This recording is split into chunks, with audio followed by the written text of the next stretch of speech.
நாம் டூர் போகிறோன்னா, அதுவும் குறிப்பாக வடநாட்டுக்கு போகிறோன்னா இந்த மாதிரி ஒரு டப்பா அவசியம் தேவை. இந்த டப்பாவில் நாம் ரெகுலராக சாப்பிட்ற மாத்திரையை ஞாபகமாக எடுத்து வச்சுக்கணும்.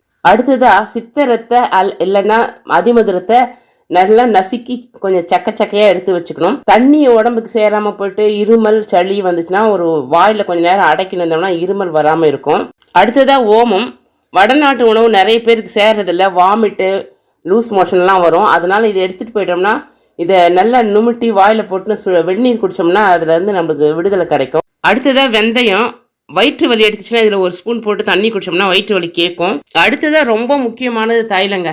ஊரெல்லாம் சுற்றிட்டு வந்தோம்னு வச்சுங்க, கால் பயங்கரமாக வலிக்கும், அந்த நேரத்தில் உதவும். அடுத்ததாக அரிசியும் மிளகுங்க. இதுவும் தொடர் இருமலை கட்டுப்படுத்துறதுக்கு உதவும். அடுத்ததாக ஜுரம் இருமல் சளிக்கு உண்டான மாத்திரை. இதெல்லாம் அடங்கின டப்பாவை எடுத்துட்டோம்னா நம்ம டாக்டரை தேட வேண்டியதில்லை. பல உடல்நல பிரச்சனைக்கு தீர்வு கொடுக்கும்.